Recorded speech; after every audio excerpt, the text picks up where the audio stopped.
Shalom, meu nome é Ana e eu quero aqui deixar os meus agradecimentos ao Moré André pelo meu mapa, pelo cuidado, pela sua atenção, pela sua dedicação em explicar cada detalhe. Deixo aqui a minha recomendação para você que quer conhecer um pouco mais sobre a sua alma. O Moré faz um mapa cabalístico e pode te explicar um pouquinho mais. De repente, aquele detalhe que você não está entendendo na sua vida, algo que não está conectando, ele pode te ajudar. O objetivo de santificar o país e expulsar o espírito impuro dele. E quando a casa foi destruída, ele costumava encontrar dinheiro para construir outra. Então, veja, a questão aqui é que mesmo que ele destrua aquela casa, que era diferente da casa da Torá, ele descobria agora que ele tinha dinheiro para construir outra. Então, eles não foram entristecidos pela perda da casa.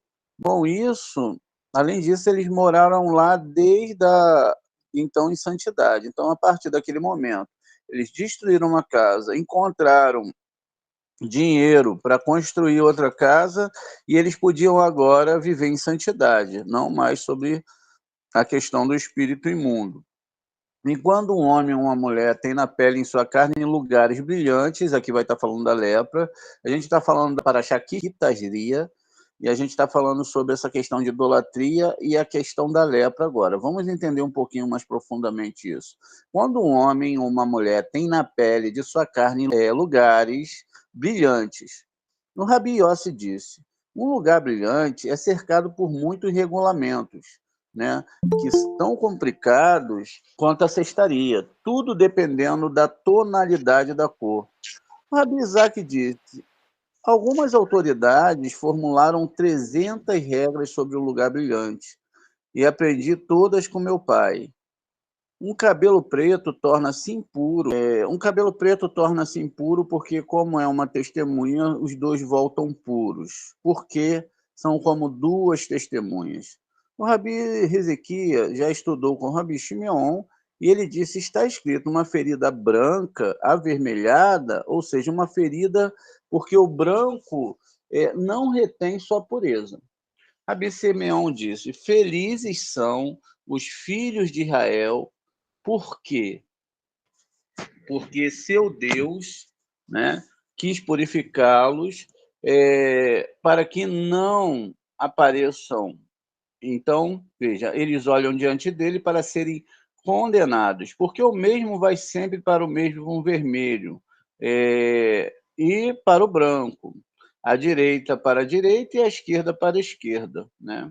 Então, de Esaú está escrito, ele ficou corado, e é por isso, né, que a sua própria espécie fala sobre ele. É verdade que Davi também era chamado de ruivo, né? Ou seja, a palavra corado é vermelho e ruivo. Então, veja, o Esav, ele é conhecido na Torá, ele recebe 3 nomes, não é? Esav, que é já pronto, e ele recebe também o nome de Edom, que é vermelho, e também de Seir, que é chamado de Monte Seir, que é o local onde o Esav morava, né? Era onde ele saiu ali da presença do seu pai, porque o Esav, ele era, por fora, ele era todo coxé, se preocupava com as pessoas na frente de Tsarrak, mas por trás do seu pai de Tsarrak, ele não era muito bem, ele era um caçador, ele era diferente de Yaakov.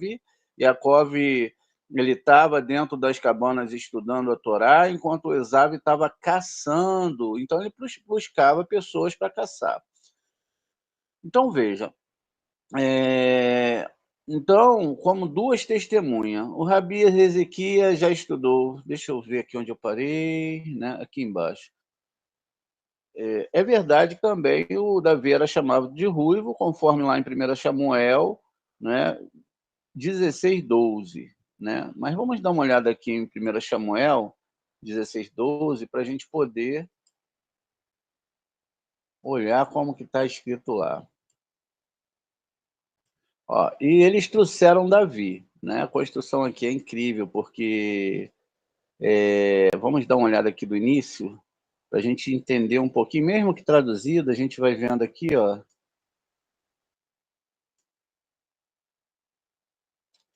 Vamos aqui. Aqui é quando Davi vai ser escolhido, não é? Davi vai ser escolhido, ó. Então, ó, Vaiomer Adonai eu Shamuel. Ed Mati Atá Metavel el Shaul. Veani Mesative Menelehe ao Israel Malá Kereneha. Shemen Veler Ashelaha El Shaive Iti Halahemi. Ki Reiti Beveni Li Meler. Né? Então diz aqui, ó. O Senhor disse a Samuel: até quando você vai se lamentar por Shaul? Eu o rejeitei como rei de Israel. Encha seu chifre com óleo e parta. Estou enviando você a Jessé, né, o Belamita, pois decidi que um dos filhos será rei. Veja, então ele estava enviando ele a Jessé, que Jessé era o pai de Davi, não é? Jessé ele tinha uma promessa com ele. Vocês podem ver lá nas nossas aulas de reencarnação, está falando a história, não é, sobre o que está tudo acontecendo. Nada aqui é literal, tá? A gente tem que saber separar a literalidade dos textos da Torá e também dos textos do Tanar, de Neviim, Ketuvim, para que a gente possa ter uma compreensão exata do que está sendo falado aqui. Então, Samuel, né, ele respondeu: vocês vão ver que se a gente tira a letra Men aqui do nome Samuel, ó, fica com as mesmas letras de Shaul, tá vendo? Ó? Então, Shin, o Vav, o Aleph e o Lamed. Então, existem construções aqui que estão falando das letras hebraicas. O Samuel respondeu: como posso ir se Shaul, veja, ó, Shaul ele quer, né, Shaul, ó, a mesma coisa, ó, só mudou aqui as letras, ó, só o Men que não está aqui, o Aleph e o Vav mudam de lugar, tá vendo? O Aleph e o Vav mudam de lugar. Mas as letras são praticamente a mesma. Então o senhor respondeu: leve uma novilha e você vai dizer que veio aqui para sacrificar ao Senhor. A questão sacrificial dentro da Torá não existe. Então, o sacrifício na Torá ele não existe. Isso é uma alusão a questão mais profundas dentro da Torá. Tá bom? Então, vamos continuar aqui. Convidei Jessé para o banquete, né, do sacrifício, e eu lhe darei a conhecer que você deve fazer ungirás para mim aquele que eu te indicar.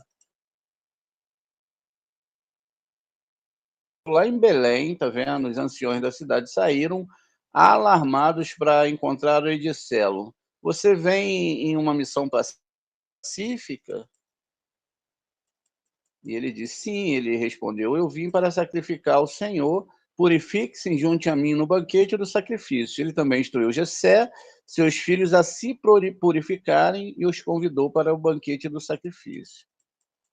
Quando eles chegaram, ele viu Eliabe e pensou: certamente, né, o ungido do Senhor está diante dele. Então ele viu lá o Eliabe, o nome dele é formado El, Yud e o Aleph Beit, tá vendo? Então ele viu o El, que é o nome que está em Hesed, o Yud, que é a ligação dos mundos superiores, Keter e Rohimá, e ele viu o Aleph Beit, tá vendo? Então esse seria o ungido, né? Então ele pensou exatamente isso. Mas o Senhor disse a Samuel, veja, Vaiomer Adonai El Samuel. Então ele disse: não dê atenção à sua aparência, ó, El Tavet El Meriahur. Não dê atenção à sua aparência, não dê atenção nem à sua estatura, pois eu o rejeitei. Então não era esse, não era esse que Deus queria.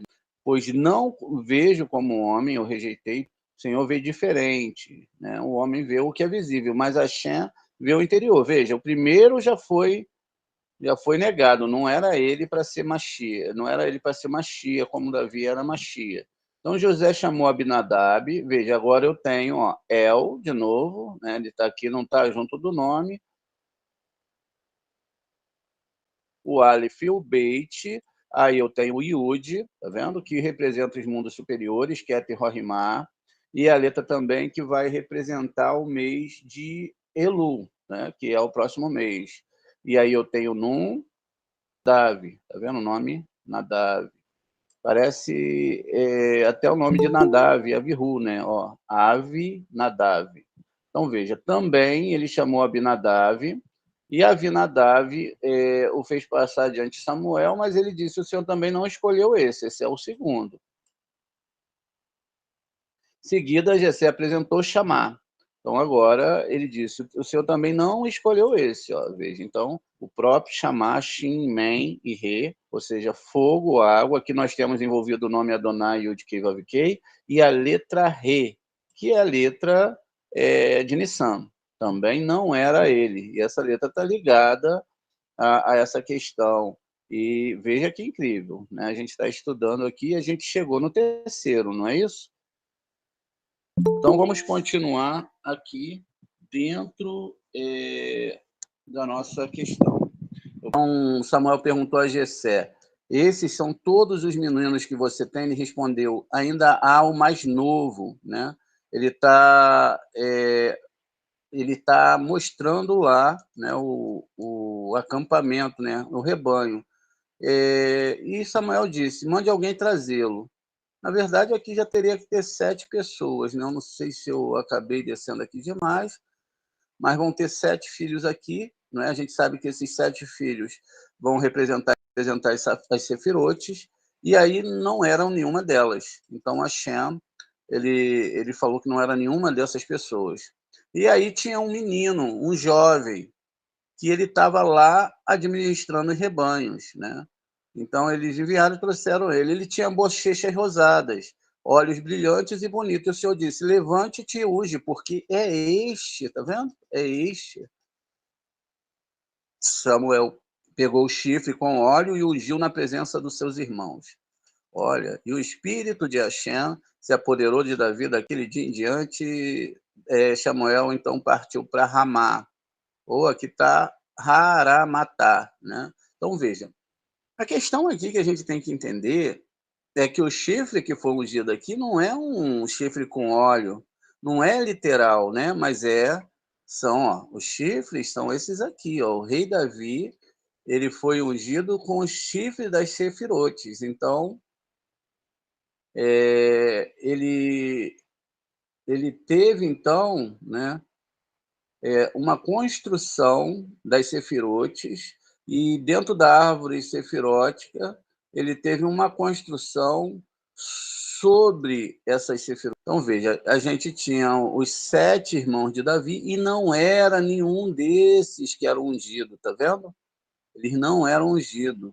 Então, Davi, ele representa o planeta Terra. Por isso é que ele estava cuidando de quem? Dos rebanhos. Quem são os rebanhos de Hashem? Não somos nós? Então, veja, o planeta Terra, ele é protegido porque foi tocado, ó, pode tocar o chofar.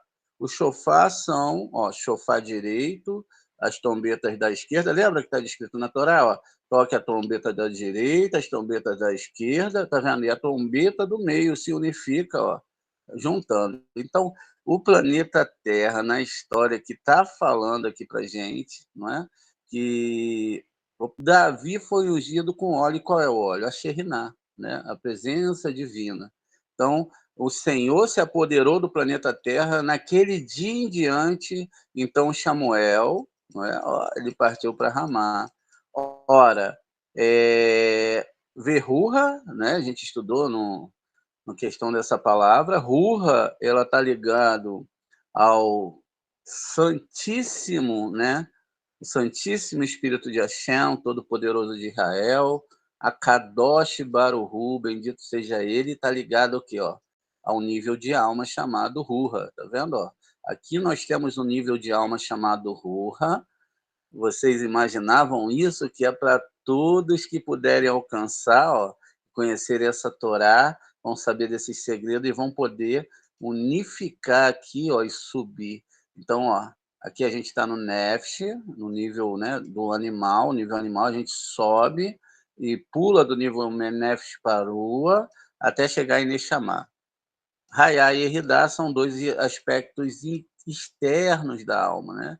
Que depois, futuramente, vão pular para dentro, porque aí você vai compreender o amor da presença divina, o amor de Hashem, e nada vai te separar desse amor, nada vai fazer você parar de estudar essa Torá, nada e ninguém vai te convencer que essa Torá ela é muito maior do que as pessoas pregam, nada vai fazer você entender que Deus não ama cada ser humano profundamente e que ele faz separação entre as pessoas.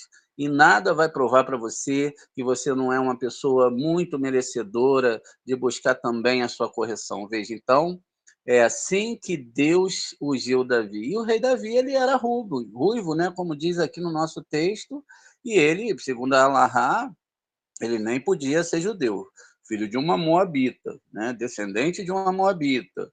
E tem que se entender a Torá, tem que se entender o que é moabita, tem que se entender o porquê dessa questão toda.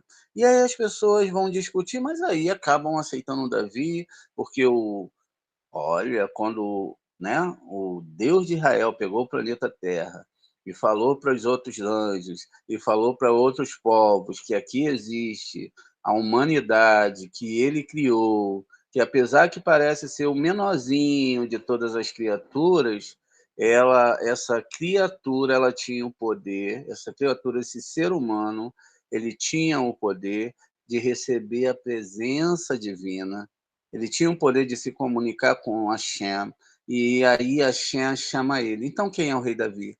Somos todos nós.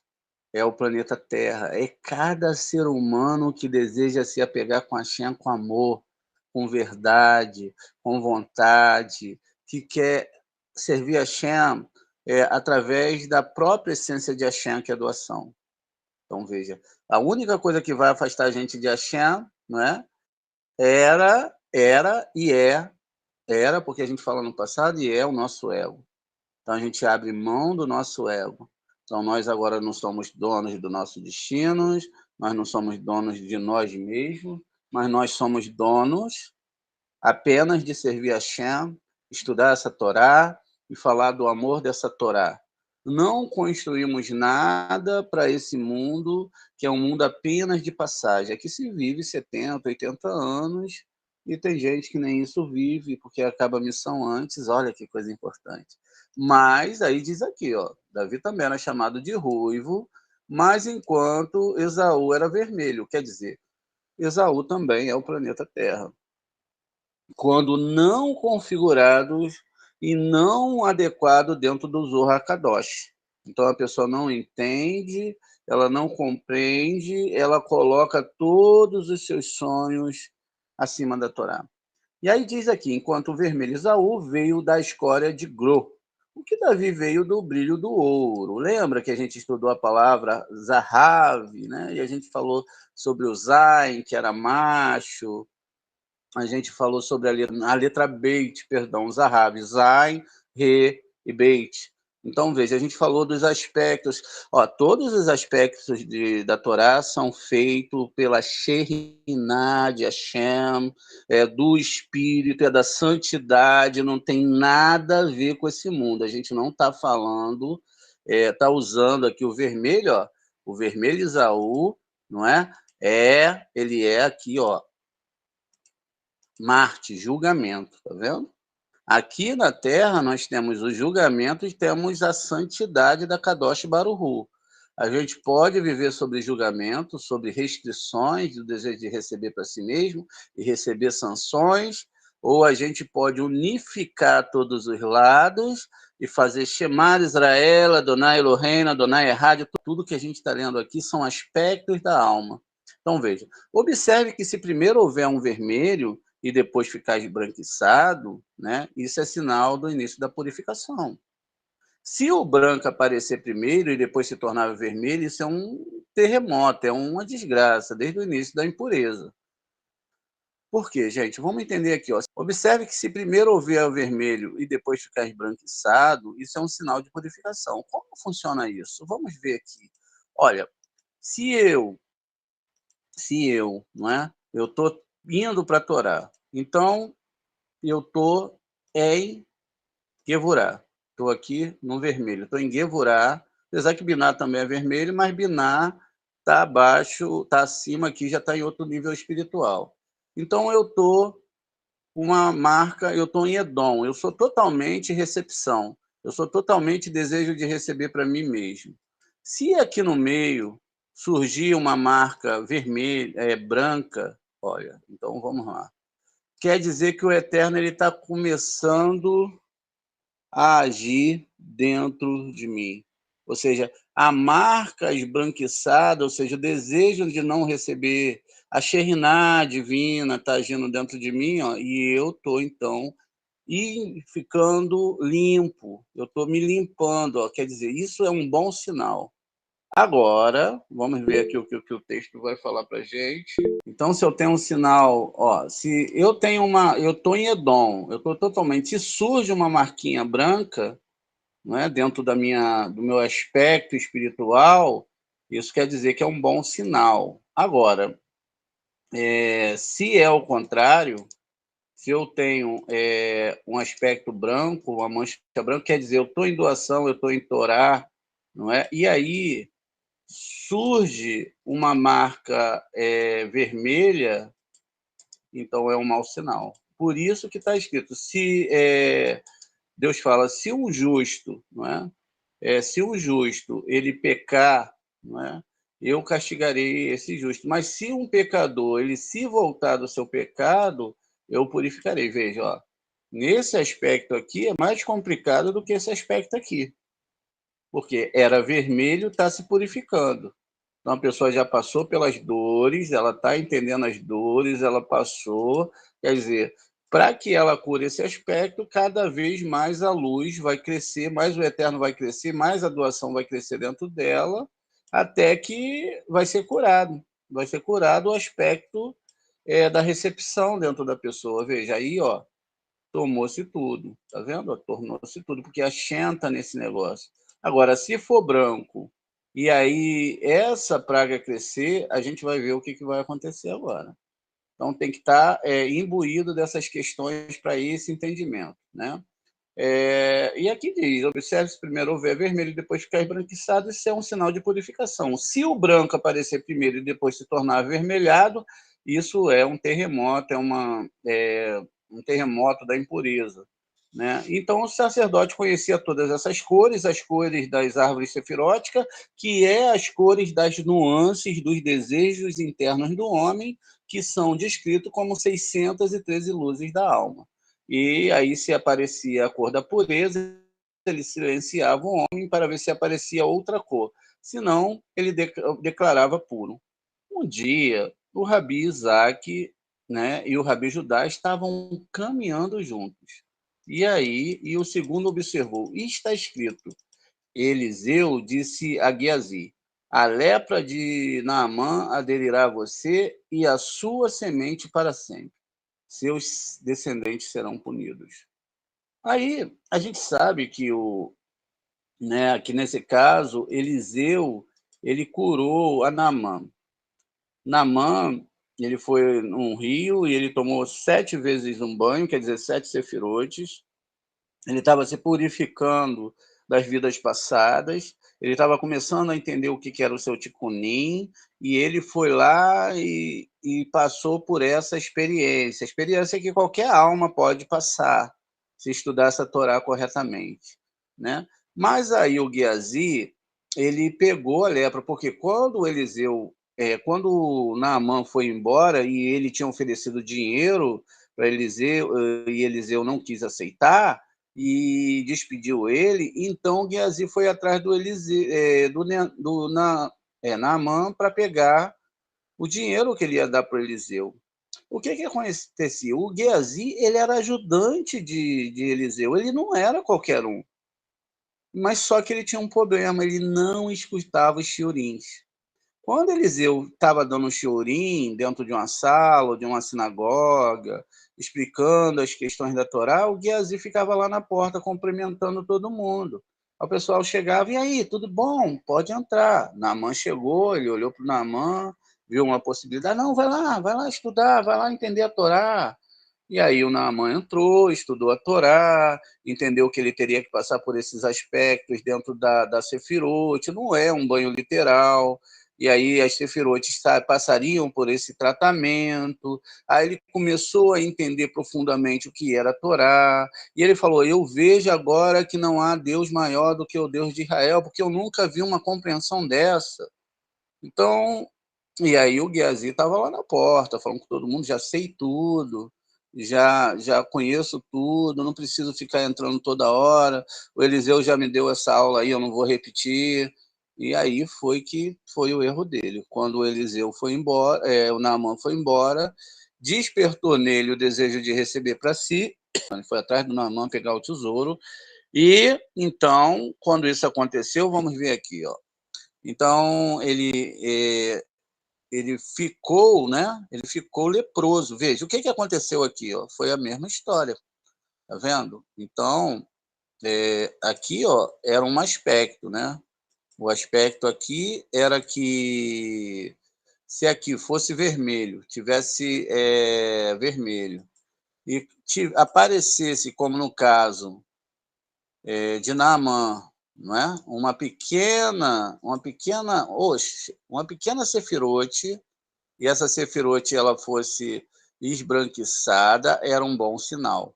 Mas no caso do Guiazi, que estudava a Torá, o que aconteceu? A lepra, o desejo de receber, tá vendo? O desejo de receber passou para quem? Passou lá para o Guiazi. Tá vendo? É isso que a Torá está explicando. Tem que entender bem esses conceitos. Ó. A lepra é o desejo de receber para si mesmo. Passou para Guiazi, quer dizer, olha lá o que segue o texto, que isso se apegaria nessa vida, né? Ele se apegaria a ele e que ele, né? Vamos ler aqui o texto para a gente entender. Então, o Rabi Isaac respondeu, Eliseu viu mais do que a maioria dos profetas. Ele viu que Guiazi nunca teria uma ação virtuosa. O pior que amaldiçoou todos eles. Além disso, né, todas as reencarnações. Além disso, ele disse, eu servi Elias fielmente, é por isso que obtive 2 porções.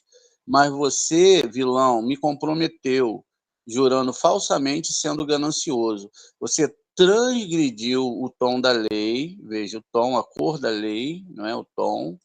Você tem um tom numa cor, você tem um tom, né? Então, numa sefirote, portanto, merece morrer neste mundo e no outro.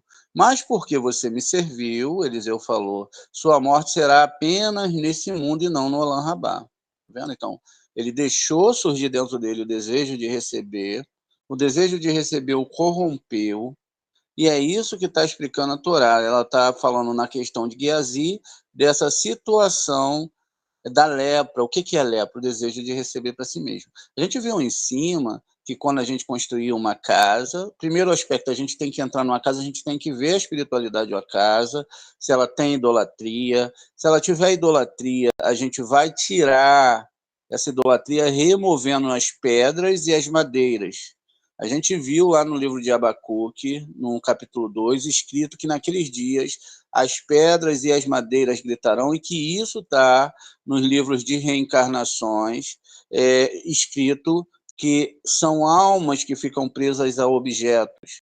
Então, quando a gente vê um programa desse aí, que a gente vê um objeto que está ligado a uma alma, uma pessoa, isso não é mentira, isso é verdade.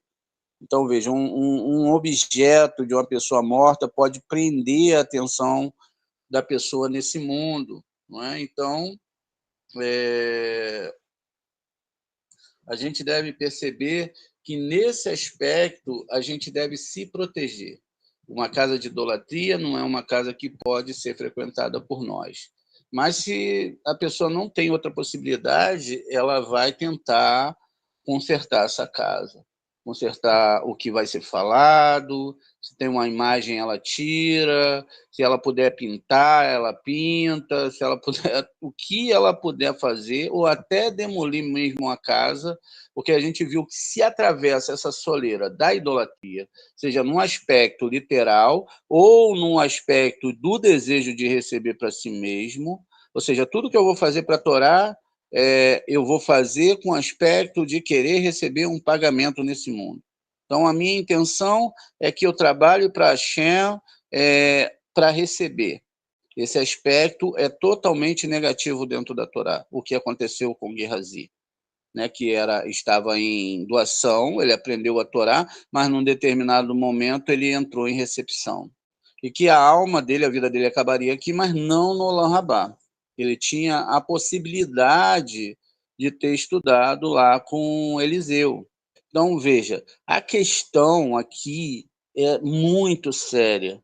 É muito séria, porque ela entra dentro de um aspecto físico, mas não físico em si, físico na questão de você atravessar uma soleira para uma casa idólatra, e lá diz que as almas já falam que vão te atacar. Então, olha aí, ó, já vem alguém aí que é lá da Torá, vamos atacar ele. E não ataca os idólatras. Ela não ataca os idólatras, só em vez em quando. Porque os idólatras, eles precisam de uma argumentação. Então, o que vai acontecer? Estão fazendo macumba para você, você vai receber aqui que se você não vir em tal dia, o Eterno vai te ceifar a vida, vai te botar de cama, não é isso? Vai fazer isso, vai fazer aquilo. Tudo isso é feitiçaria. E depois pula para um outro tipo de idolatria, que é a idolatria às coisas desse mundo. Você não se dedica a Hashem, você deixa Hashem, as coisas de Hashem por último, você não ajuda em nada nas coisas de Hashem. Você não está preocupado nem um pouco com as coisas de Hashem. Né? A gente se preocupa, será que vai ter pizza hoje? Será que vai ter o hambúrguer? Vai ter isso, meu prazer? Mas as coisas de Hashem mesmo você não se preocupa. Né? Você, às vezes, é capaz de gastar dinheiro com uma coisa que te dá prazer para o corpo, mas você não é capaz de ajudar nas coisas de Hashem. Você deixa Hashem por último em tudo. Tudo, tudo, tudo, tudo. Você só sabe usar Hashem para o seu benefício. E a Torá fala que é o contrário. A gente vê aqui na questão de Gehazi. Tá vendo? Então, Gehazi, ele queria receber alguma coisa. Naquele momento, ele pensou, pô, Eliseu, ele deu mole. Pô, imagina, cara. O cara, pô, tava oferecendo um dinheirão. Um dinheirão, olha, o cara foi curado. Mas Eliseu sabia que ele não podia receber, né, numa parte aqui mais peixa, ele não podia receber aquilo ali. Alguma questão tinha envolvido ali naquele ouro, porque e naqueles tesouros, e na argumentação espiritual. Eliseu era um cabalista. Né? Ele estava aqui para servir 100% a Shem. Então, por isso que ele falou dessa forma. Olha como que ele fala com ele. Né? Ele disse aqui, ó, ele diz aqui, ó, que ele amaldiçoou todos eles, além disso ele disse a ele, né? Eu servi Elias fielmente. O Eliseu falou, ó, eu servi o meu Moré, o meu mestre fielmente. E é por isso que eu obtive 2 porções. Qual 2 porções?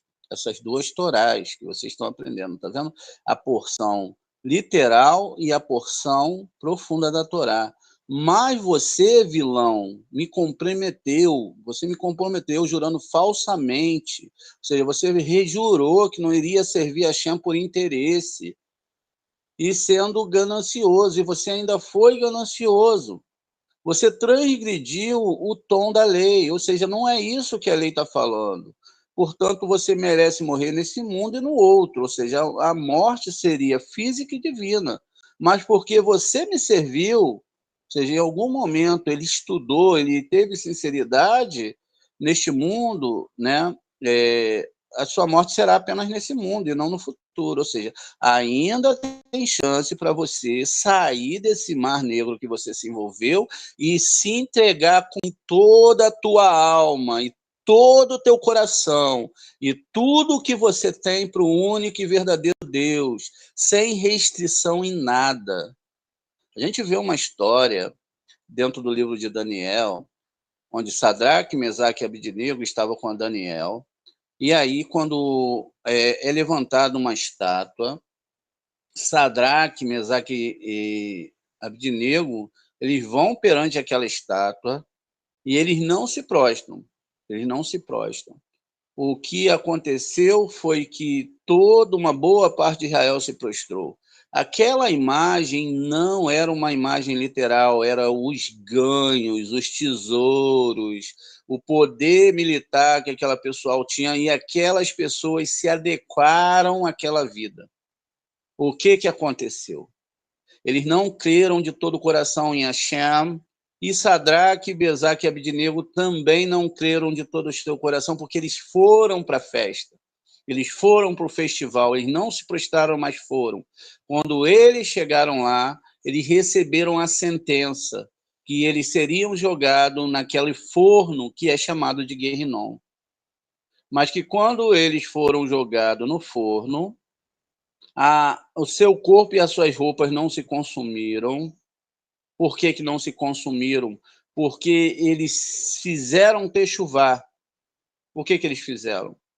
Veio o anjo Gabriel, que é um anjo do julgamento, então aquelas vidas, aquelas almas, aqueles corpos existiriam no Olam Rabá, mas a partir daquele momento o nome deles não é falado mais no livro de Daniel, porque eles tiveram que vender tudo o que eles tinham, doar tudo para os pobres e voltar para Israel para estudar profundamente essa Torá, para fazer a retificação dos seus erros.